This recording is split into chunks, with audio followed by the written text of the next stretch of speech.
Brasileiros nunca pagaram tantos impostos como no ano passado para a União, estados e municípios. Depois de empresário fazer acordo de delação para denunciar fraudes no INSS, amiga de Lulinha é convocada para depor sobre o assunto. Preço dos combustíveis lidera a alta da inflação e custo para comprar alimentos da cesta básica subiu nas 27 capitais do país. 6 meses depois de cessar fogo, o clima na faixa de Gaza ainda é de conflitos e bombardeios. Casos de gripe dobram no país e reforçam a necessidade das pessoas procurarem vacinação. Presidente dos Estados Unidos faz ameaças antes de iniciar negociações de paz.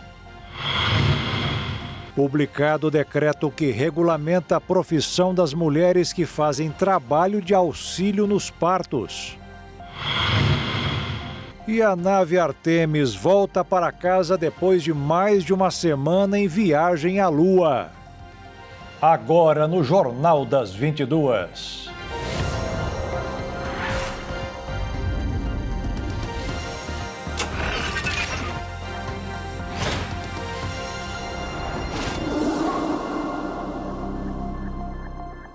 Olá, boa noite. O empresário preso em setembro do ano passado, suspeito de envolvimento em um esquema de descontos indevidos em aposentadorias e pensões do INSS, confessou fraudes.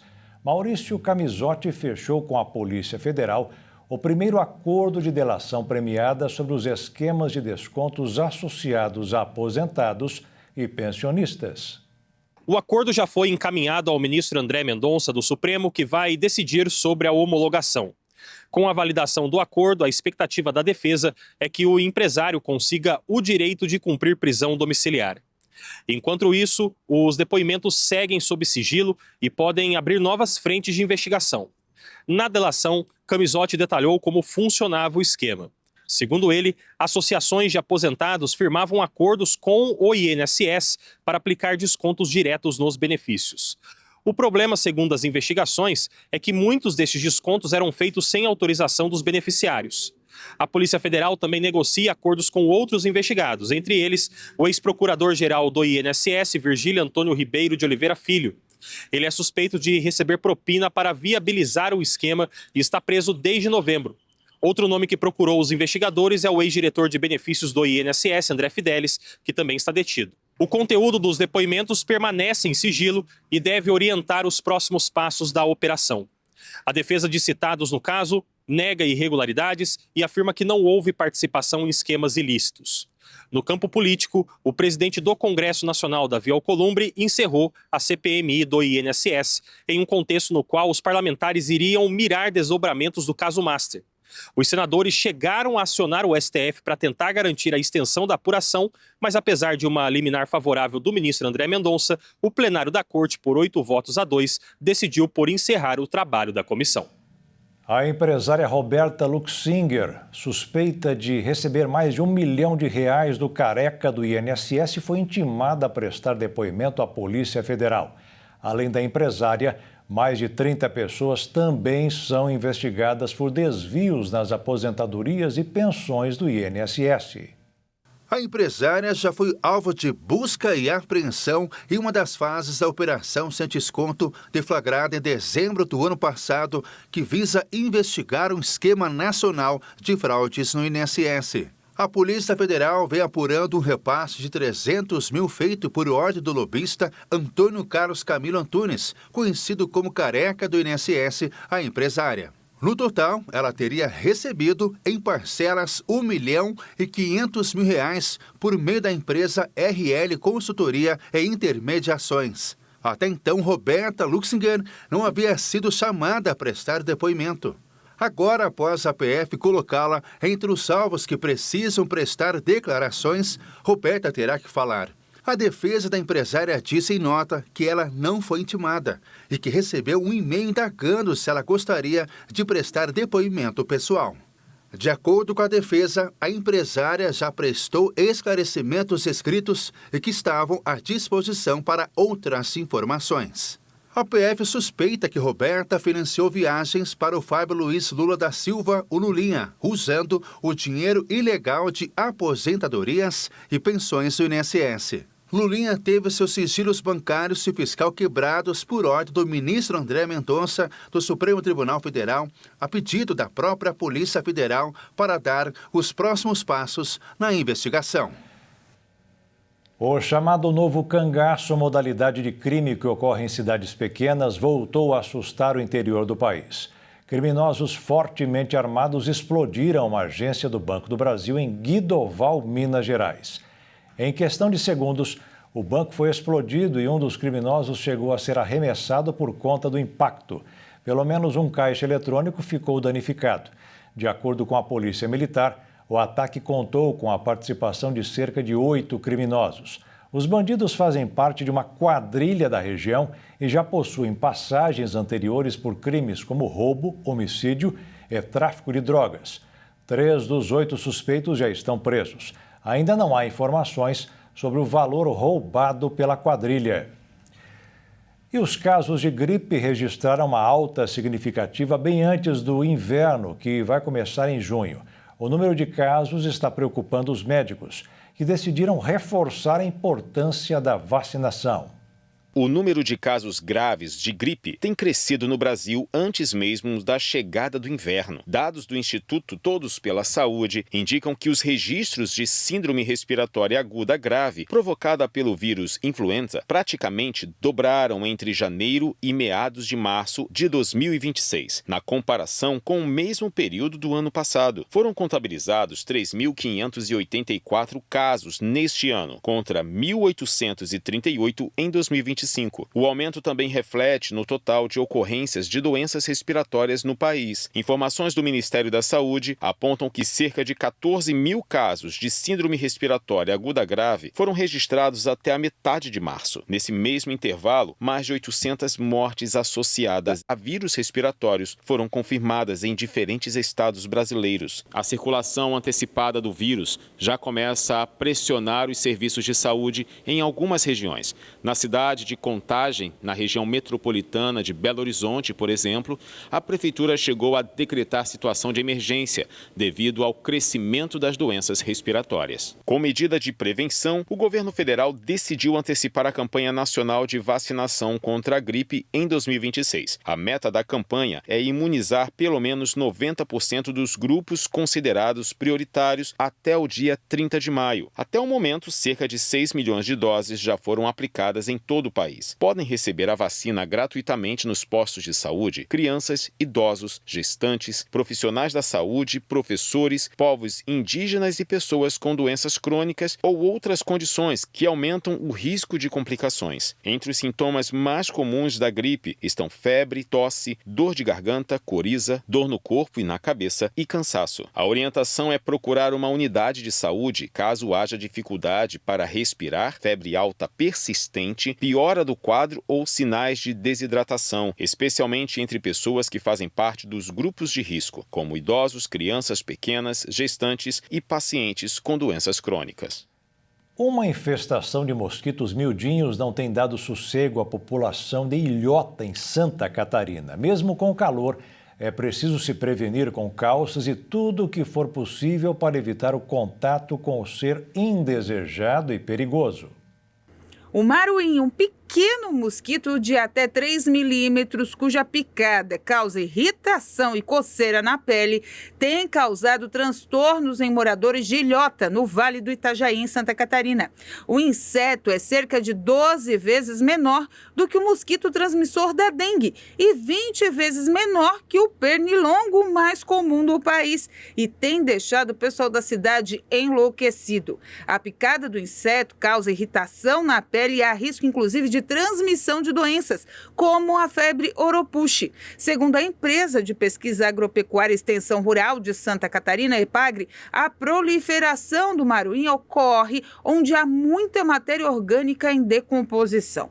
As fêmeas colocam os ovos em locais úmidos e com bastante matéria orgânica. Com isso, as larvas podem ser criadas em mangues, brejos e até pântanos. Nas pessoas, o maruim pode transmitir a febre oropuche, que tem sintomas sintomas similares à dengue e à chikungunya, incluindo dor de cabeça, muscular, articulações, náusea e diarreia, o que pode complicar os diagnósticos. A Prefeitura de Ilhota, município de 17 mil habitantes, informou em nota que está adotando medidas para o enfrentamento do mosquito. E veja a seguir, brasileiros nunca pagaram tantos impostos como no ano passado para a União, estados e municípios. E enquanto o preço dos combustíveis liderou a alta da inflação, o custo para comprar alimentos da cesta básica subiu nas 27 capitais do país.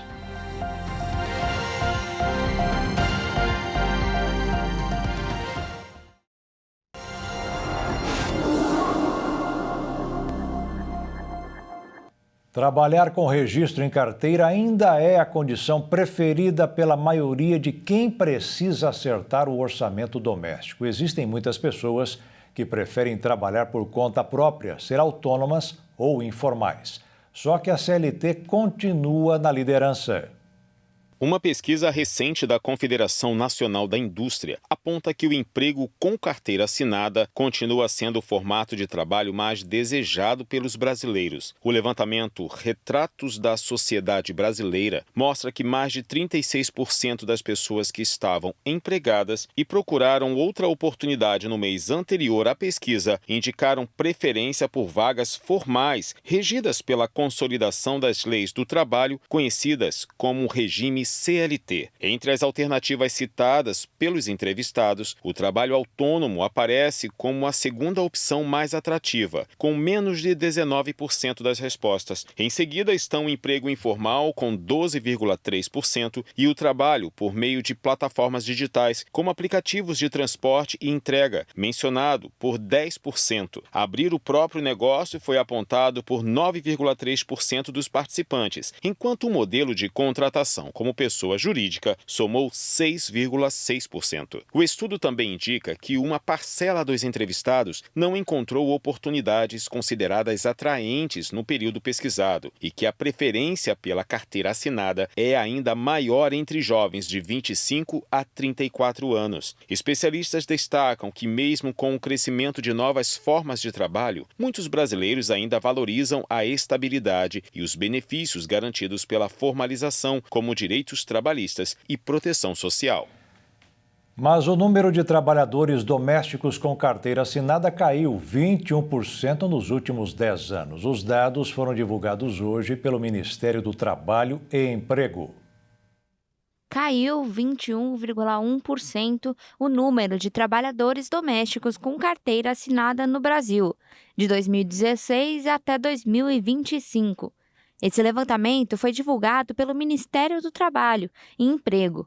Nele também aponta que o Brasil tinha 1,64 milhão de trabalhadores domésticos formais em 2016. Já em 2025, esse número caiu para 1,30 milhão, o que significa que foi uma redução de quase 247 mil carteiras assinadas. Um dos principais fatores para isso ter acontecido foi a mudança na legislação a partir da PEC das domésticas de 2013, que aumentou direitos e o custo da formalização porque equiparam as domésticas com os outros trabalhadores formais. Houve uma ampliação nas obrigações dos contratantes, como controle da jornada de trabalho, recolhimento de encargos, pagamento de benefícios, e elevou o custo da formalização e dificultou a adaptação desses empregadores. A situação se agravou ainda mais em 2020, pós-pandemia de Covid-19, já que houve uma queda na necessidade desse trabalho por conta do isolamento social. E até hoje, os vínculos formais não voltaram ao que era antes. Outro grande fator é o custo da formalização, que leva os empregadores a buscar meios para diminuir despesas, aumentando a busca por contratar o serviço informalmente. Mudanças no modo de morar também ajudaram nesse problema. Apartamentos menores e a busca por mais privacidade têm levado famílias a optar por diaristas em vez de manter uma trabalhadora em tempo integral. A inflação aumentou 0,88% em março, maior do que em fevereiro e acima do esperado pelos analistas, mas não foi nenhuma surpresa por causa da guerra no Oriente Médio. O que mais pesou no IPCA medido pelo IBGE foi o custo dos transportes, puxado pelos combustíveis. Mesmo assim, no acumulado em 12 meses, o índice está em 4,12%, ainda abaixo do teto da meta de 4,5% estabelecida pelo Conselho Monetário Nacional. O que também está causando problemas para o consumidor é o preço dos alimentos. A cesta básica medida pelo DIEESE e pela Companhia Nacional de Abastecimento não para de subir. Os custos para a aquisição dos alimentos da cesta básica subiram nas 27 capitais, segundo o monitoramento feito pelo Departamento Intersindical de Estatísticas e Estudos Socioeconômicos, o DIEESE, e pela Companhia Nacional do Abastecimento, a CONAB. São Paulo permanece com o maior valor apurado de R$ 883,94, enquanto Aracaju tem a cesta mais barata, uma média de R$ 598,45. Os alimentos com maior impacto foram o feijão, a batata, o tomate, a carne bovina e o leite, todos com aumento, sendo que os 3 primeiros tiveram impacto decisivo das chuvas nas principais regiões produtoras. Na contramão, o açúcar teve queda no custo médio em 19 cidades relacionadas ao excesso de oferta. Segundo a Pesquisa Nacional da Cesta Básica de Alimentos, Florianópolis, com R$ 824,35, aparece como uma das capitais mais caras do país para se comprar alimentos. Com o salário mínimo de R$ 1.621, o trabalhador precisa de cerca de 109 horas para custear a cesta, ainda que a alto valor apresentou queda se comparado à renda em relação ao ano passado. Em março, o tempo médio necessário para adquirir o produto da cesta básica foi de 97 horas e 55 minutos, enquanto em fevereiro era 93 horas e 53 minutos. Se comparado com março de 2025, considerado o conjunto restrito de 17 capitais analisadas, a jornada média foi de 106 horas e 24 minutos trabalhados. O brasileiro nunca pagou tantos impostos como no ano passado. Foram mais de 4 trilhões e 100 bilhões de reais, o que representou 32,4% de tudo que foi produzido no país. A relação do PIB do Brasil é quase igual à dos países desenvolvidos. O que mais gerou dinheiro para a União foi o imposto de renda. No caso dos estados, o principal imposto, que é o ICMS, até caiu, mas o valor subiu. E nos municípios, o ISS sofreu uma ligeira alta. O mercado financeiro terminou a semana em clima de otimismo com a reabertura de negociações para um acordo de cessar-fogo no Oriente Médio. O dólar caiu mais de 1% e fechou o dia cotado em R$ 5,01. Na Bolsa de Valores, a alta foi de 1,12%, aos 197.324 pontos. Um posto de combustíveis em Diadema, na Grande São Paulo, foi interditado após uma fiscalização identificar irregularidades na composição da gasolina vendida no local.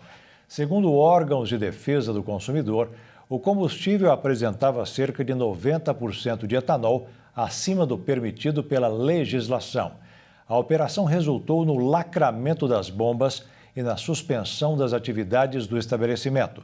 O caso foi classificado como fraude e segue sob investigação das autoridades competentes.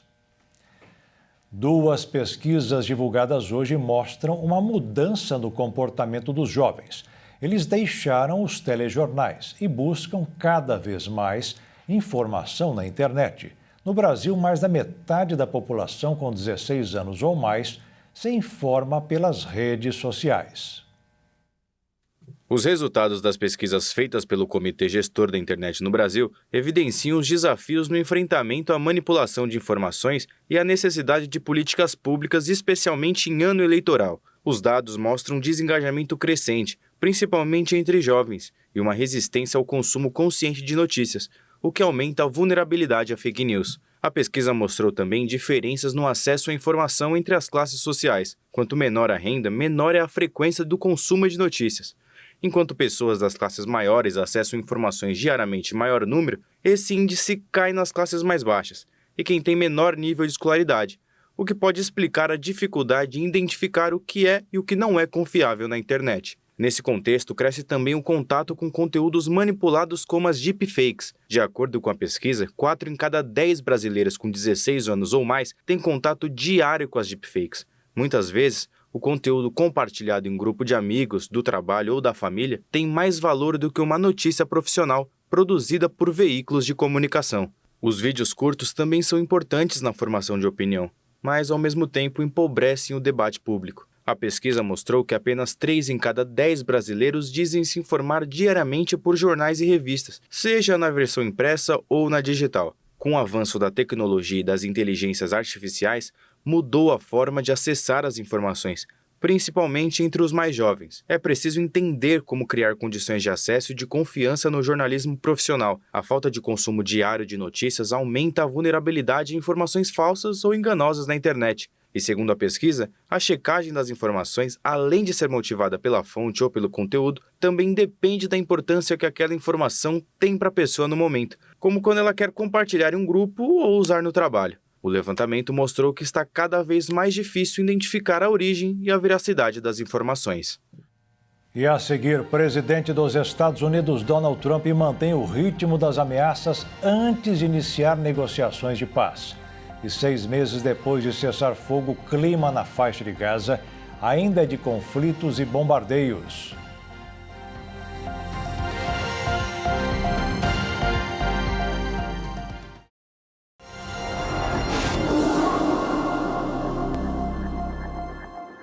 A ONG Transparência Internacional considerou positivo que o presidente Lula tenha aconselhado o ministro Alexandre de Moraes. No entanto, a organização também criticou o presidente por supostamente minimizar o conflito de interesses de um escândalo em um caso de tamanha gravidade e de impacto eleitoral. Segundo a ONG, o caso vai além de um possível impedimento e envolve um cenário mais amplo de conflito de interesses. A avaliação foi divulgada após entrevista concedida por Lula, em que ele afirmou ter conversado com o ministro e alertado sobre possíveis impactos na imagem do Supremo Tribunal Federal. Em entrevista para o portal ICL, o presidente também disse que o caso pode afetar a credibilidade da corte. Eu disse com o companheiro Alexandre de Moraes, eu vou dizer para vocês exatamente o que eu disse para ele. Tá? É o seguinte, você curtiu uma biografia histórica desse país com o julgamento do 8 de janeiro. Tá? Não permita que esse caso do Vocaro jogue fora a tua biografia. Sabe? Primeiro porque você não estava advogando no seu escritório há quase 15 anos. Porque você foi secretário da Justiça, você foi ministro do Temer, você estava fora. Sabe? Mas a sua mulher estava advogando, diga textualmente, a minha mulher estava advogando, minha mulher não tem que pedir licença para mim, ela faz a coisa. Eu só prometo que aqui na Suprema Corte, caso da minha mulher, sabe, eu me sentirei impedido de votar, qualquer coisa. Alguma coisa que passe para a sociedade, uma firmeza, sabe, que ele tem. A fala ocorreu em meio às investigações que envolvem o Banco Master e contratos firmados com o escritório da família do ministro. A Transparência Internacional afirma que minimizar a situação pode prejudicar o enfrentamento de possíveis irregularidades. A entidade também citou o contrato milionário firmado entre o banco e o escritório da advogada Viviane Barsi de Moraes, esposa do ministro. O acordo previa valores elevados em comparação ao mercado jurídico. Em nota, o escritório afirmou que não confirma as informações divulgadas e ressaltou que dados fiscais são sigilosos. A ONG ainda defendeu que eventuais apurações devem ser conduzidas por órgãos competentes com independência. O posicionamento também menciona a importância da criação de regras de compliance em contratos envolvendo pessoas politicamente expostas. O presidente Luiz Inácio Lula da Silva criticou a declaração de Donald Trump de que os iranianos só estão vivos hoje para negociar. O presidente Lula considerou o comentário como uma ameaça ao mundo todo e afirmou que se o presidente americano soubesse da descendência dele, de Lampião, tomaria muito cuidado e não compraria briga com o Brasil. No entanto, reforçou que o país é da paz e não da guerra. Os Estados Unidos e o Irã se encontraram hoje no Paquistão para retomar as negociações para um acordo definitivo de cessar-fogo. Como de costume, o presidente Donald Trump voltou a ameaçar o Irã, dizendo que os persas só estão vivos porque precisam negociar. Já o primeiro-ministro do Reino Unido disse estar farto das ações de Trump e do presidente russo Vladimir Putin.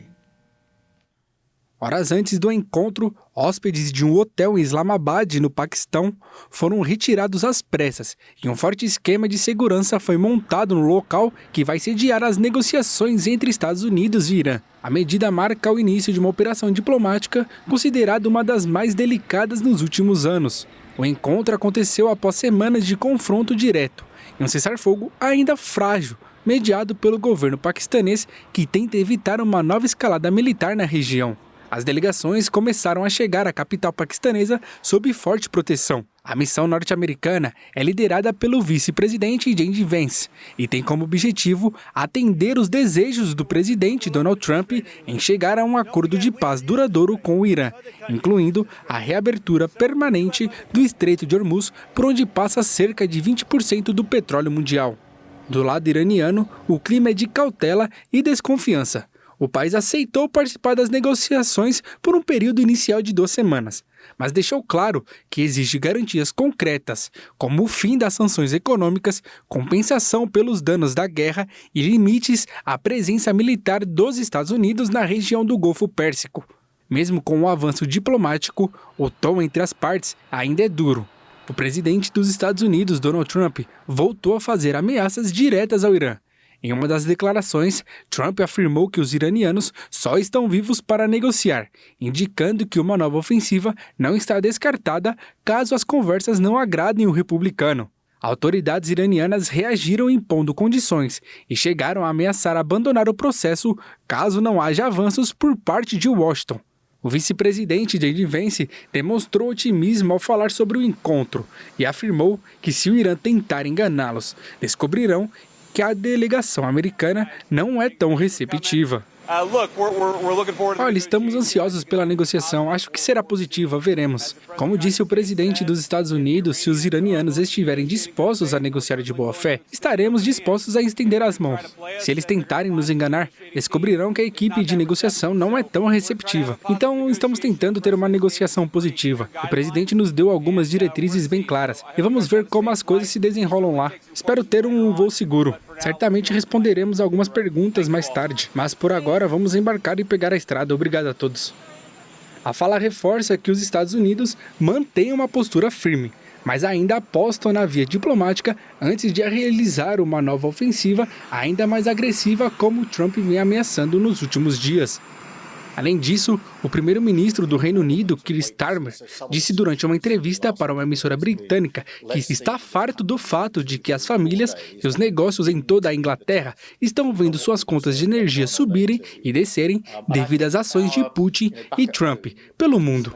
A fala do premier reflete o aumento do desgaste diplomático entre os aliados da OTAN, que até chegaram a expor bastidores de falta de apoio na guerra do Oriente Médio. 6 meses após o cessar-fogo, a população de Gaza ainda enfrenta um cenário de colapso em serviços essenciais. Agricultores encontram limitações para conseguir recursos devido à destruição. Hospitais em território palestino seguem sobrecarregados. Apesar da trégua ter sido anunciada como um marco para conter a escalada do conflito, a realidade no local ainda é de instabilidade, colapso de serviços essenciais e de dificuldades extremas para a população civil 6 meses depois. Relatos de organizações humanitárias e veículos internacionais indicam que Gaza segue enfrentando uma situação crítica, mesmo após o acordo de cessar-fogo. A entrada de ajuda humanitária continua insuficiente, o que mantém hospitais sob pressão constante, com falta de medicamentos, equipamentos básicos e energia elétrica. Profissionais de saúde alertaram que o sistema hospitalar está operando no limite, sem capacidade de atender adequadamente à demanda crescente de pacientes. Além disso, a crise alimentar também permanece como um dos pontos mais graves da região. Milhares de famílias ainda dependem de assistência externa para sobreviver, enquanto a destruição da infraestrutura agrícola e logística dificulta qualquer retomada mais consistente da produção local. A insegurança alimentar atinge níveis alarmantes, especialmente entre crianças e idosos. Mesmo com a redução da intensidade dos confrontos diretos, a violência não desapareceu completamente. Enquanto isso, dentro do território, parte da população tenta retomar atividades econômicas básicas. Agricultores buscam ampliar a produção em meio ao período de cessar-fogo, mas enfrentam limitações severas de recursos, infraestrutura danificada e incertezas sobre o futuro. O território de Gaza permanece entre a fragilidade da trégua e a continuidade de uma crise humanitária profunda, com a população civil ainda pagando o maior preço do conflito. A Amazônia registrou no primeiro trimestre deste ano o segundo menor nível de desmatamento da série histórica, segundo dados do Instituto Nacional de Pesquisas Espaciais. O resultado indica uma desaceleração na derrubada da floresta em comparação ao mesmo período do ano passado. Na direção oposta, o Cerrado voltou a registrar alta no desmatamento, mantendo o bioma sob pressão e acendendo alerta para o avanço da degradação na região. Os dados mostram um cenário contrastante entre os dois principais biomas do país. Enquanto a Amazônia apresenta sinais de recuo na destruição, o Cerrado segue em trajetória de crescimento da perda de vegetação nativa. E o Programa de Observação da Terra da União Europeia voltou a fazer um alerta hoje. Segundo Copérnicos, o segundo semestre será de calor extremo no mundo inteiro. O boletim mensal do Observatório Europeu Copérnicos alerta que após os 3 anos mais quentes já registrados na Terra, o retorno do El Niño no segundo semestre do ano faz com que os climatologistas temam que a humanidade esteja caminhando para novas ondas de calor extremas. Este fenômeno cíclico corresponde ao aquecimento periódico e em larga escala das águas em uma parte do Pacífico, que tem um efeito dominó no clima global por vários meses. O último El Niño, em 2023 e 2024, faz desses anos os 2 mais quentes já registrados. Em março passado, a temperatura média da superfície do oceano era de 20,97 graus Celsius, excluindo as regiões polares, 1/10 de grau abaixo do recorde estabelecido no mesmo mês de 2024, de acordo com o Copérnicos. O número continuou subindo em abril, segundo o painel de monitoramento em tempo real do observatório. A Organização Meteorológica Mundial já estimou que o fenômeno poderia voltar este ano, enquanto o fenômeno oposto, Laninha, associado a temperaturas mais frias, está perdendo força. No início de março, essa agência da ONU estimou uma probabilidade de 40% de ocorrência antes de julho. O Copérnicos também confirmou que a extensão do gelo marinho do Ártico atingiu a menor área já registrada no inverno boreal, em um nível semelhante ao recorde do ano passado, conforme já anunciado pelo NSIDC, um dos principais institutos americanos desta área. O vulcão Kilauea, localizado na Ilha Grande do Havaí, entrou em erupção, lançando jatos de lava que atingiram mais de 200 metros de altura. A atividade vulcânica teve início por volta das 11 horas no horário local, gerando rapidamente um volume muito expressivo de material magmático, passando dos 3 milhões de metros cúbicos de lava. Ao longo do dia, colunas de fumaça e fluxos de lava descendo pelas encostas puderam ser observados por câmeras de monitoramento. Consequentemente, as autoridades norte-americanas decidiram fechar o Parque Nacional dos Vulcões do Havaí para garantir a segurança de turistas e moradores locais. O Serviço de Parques Nacionais orientou visitantes a utilizarem roupas de manga longa, calças compridas e proteção ocular para reduzir a exposição ao material vulcânico. E veja a seguir, publicado o decreto que regulamenta a profissão das mulheres que fazem trabalho de auxílio nos partos. E a nave Artemis volta para casa depois de mais de uma semana em viagem à Lua.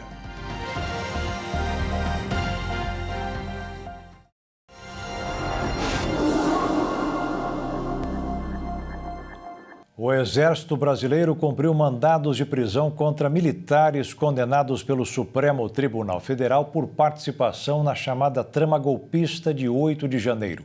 Os militares foram apontados como parte do núcleo de desinformação. O pedido foi feito pelo ministro Alexandre de Moraes. Ao todo, 7 pessoas foram condenadas nesse grupo. Nesta fase, 5 são alvo direto de prisão. Entre eles, o major da reserva Ângelo De Nicoli, preso no Espírito Santo. O subtenente Giancarlo Rodrigues e o tenente-coronel Guilherme Almeida foram detidos aqui em Brasília. A defesa do coronel da reserva Reginaldo Abreu afirma que ele está nos Estados Unidos e deixou o país antes de qualquer restrição judicial.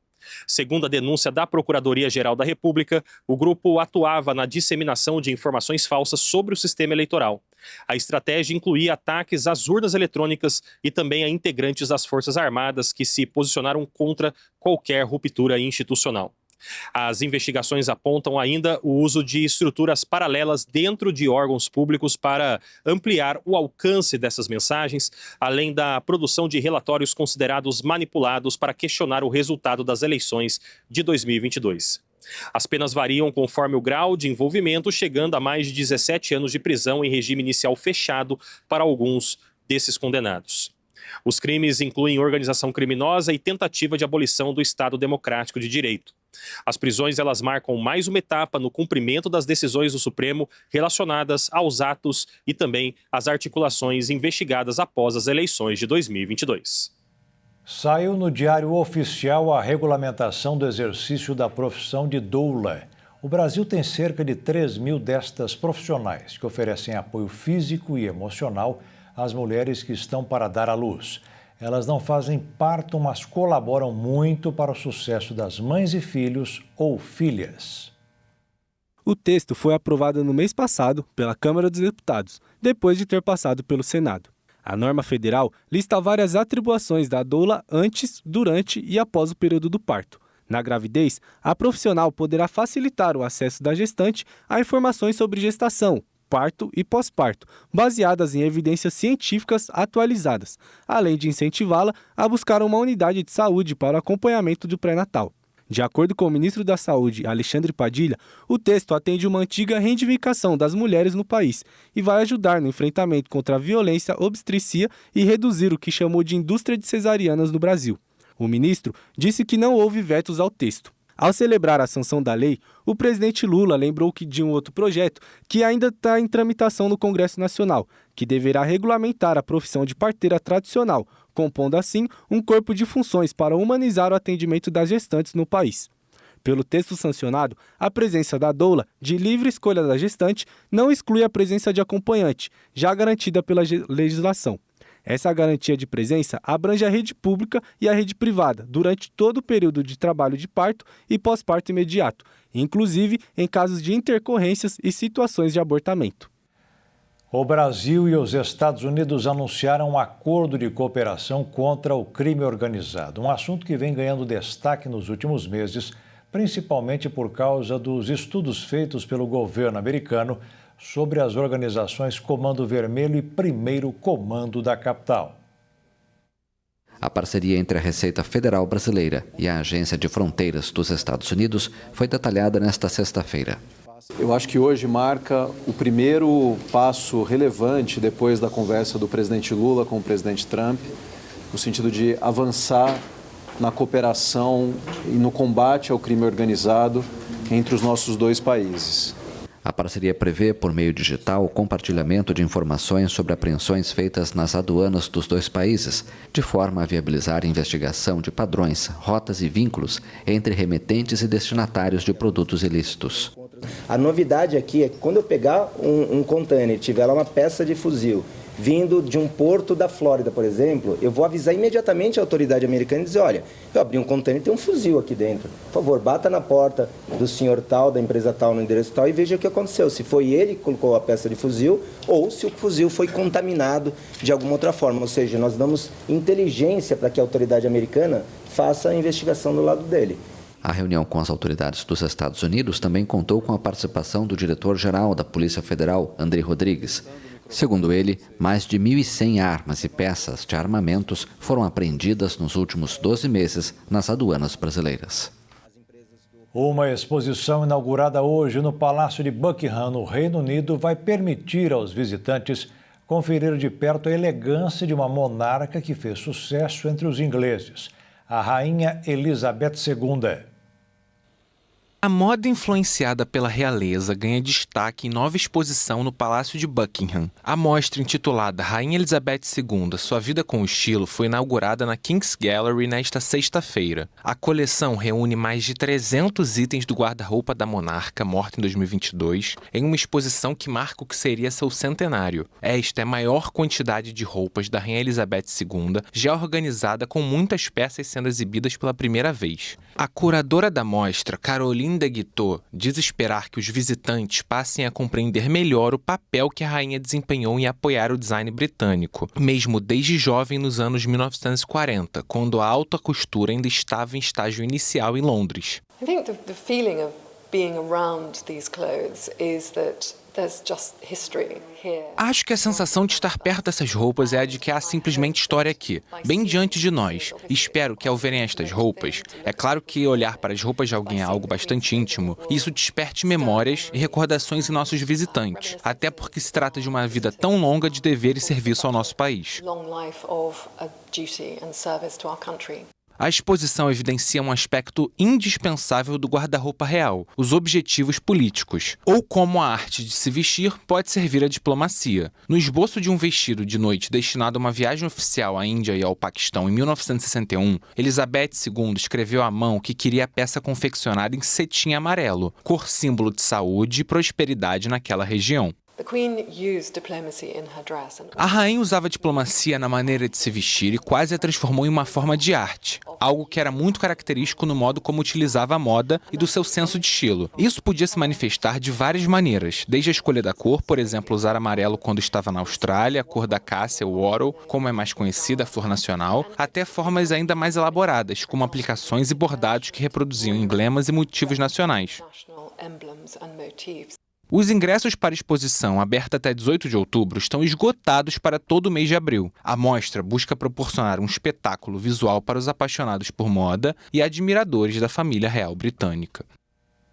Os jogadores da Copa do Mundo deste ano não deverão ter muito espaço para reclamar com o juiz ou bandeirinha quando for marcado algum impedimento, nem pedir a alternativa da hora, que é o VAR. A tecnologia utilizada durante as partidas vai dispensar tudo isso.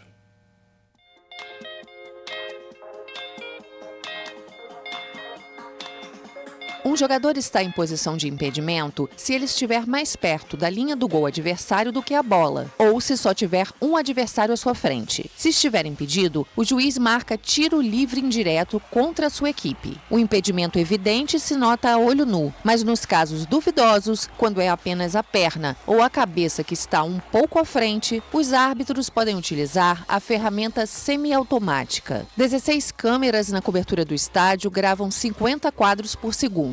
Cada uma captura 29 pontos-chave do corpo dos jogadores, fazendo com que cada jogador da Copa do Mundo tenha seu próprio avatar. Sensores na bola marcam o momento exato em que ela é chutada, determinando o quadro em que a posição deve ser verificada. A inteligência artificial processa os dados e alerta os árbitros em caso de impedimento. Também cria animações em 3D, traçando a linha de impedimento para ajudar o VAR e mostrar a imagem. Esta ferramenta não toma decisões sozinha. A equipe de arbitragem tem a palavra final, avaliando todas as sutilezas do jogo. Após 10 dias no espaço, a missão Artemis 2 da NASA foi encerrada com sucesso com a aterrissagem no Oceano Pacífico. A nave Orion resistiu à temperatura de cerca de 2.760 graus e reentrou na atmosfera terrestre pouco antes das 21 horas desta sexta-feira. Os 4 astronautas também ficaram sem comunicação com a base de Houston, nos Estados Unidos, por cerca de 6 minutos. Após a reentrada, a cápsula iniciou a desaceleração com a abertura dos paraquedas. Os equipamentos de estabilização foram acionados a cerca de 7 quilômetros de altitude. Em seguida, 3 paraquedas principais reduziram a velocidade e permitiram o pouso seguro sobre as águas na costa do estado da Flórida, onde a tripulação aguarda o resgate pela Marinha dos Estados Unidos, que deve retirar os astronautas em até 2 horas. A primeira missão tripulada à Lua em 50 anos, a missão Artemis 2, quebrou um recorde que perdurava desde a década de 1970. Na última segunda-feira, a cápsula Orion atingiu o ponto mais distante da Terra com uma espaçonave tripulada. Tá aí, o Jornal das 22 termina aqui. Uma boa noite para você, aproveite bem o fim de semana e fique na paz. Tchau.